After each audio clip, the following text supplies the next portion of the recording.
Operation বিউটিফুলে সামনে এসেছে চাঞ্চল্যকর তথ্য। নামী ব্র্যান্ডের নামে নকল ও মেয়াদোত্তীর্ণ প্রসাধনী বিক্রি করে গ্রাহকদের প্রতারণার অভিযোগ উঠেছে। সোশ্যাল মিডিয়ায় ৮০ থেকে ৯০% ছাড়ের লোভ দেখিয়ে বিক্রি হচ্ছে নানা বিউটি প্রোডাক্ট।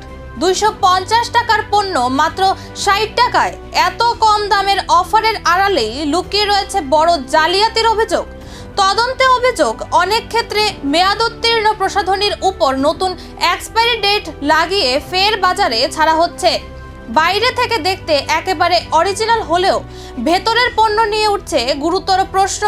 শুধু তাই নয়, নামী ব্র্যান্ডের শ্যাম্পু, সাবান ও কসমেটিক্সের নামে নকল পণ্য অনলাইনে বিক্রি হচ্ছে অরিজিনাল বলে। ফলে অজান্তেই প্রতারণার শিকার হচ্ছেন বহু ক্রেতা। বিশেষজ্ঞদের পরামর্শ, অস্বাভাবিক কম দামের অফার দেখলেই সতর্ক হন। কেনার আগে বিক্রেতার বিশেষজ্ঞতা, রিভিউ এবং প্রোডাক্টের তথ্য ভালোভাবে যাচাই করে তবেই অর্ডার করুন। একটি সস্তার অফার আর তার আড়ালে লুকিয়ে থাকতে পারে বড় প্রতারণা। আপনার ড্রেসিং টেবিলে থাকা বিউটি প্রোডাক্টটি সত্যি আসল তো, নাকি সেটিও অপারেশন বিউটিফুলের জালে ধরা পড়া আরেকটি নকল পণ্য?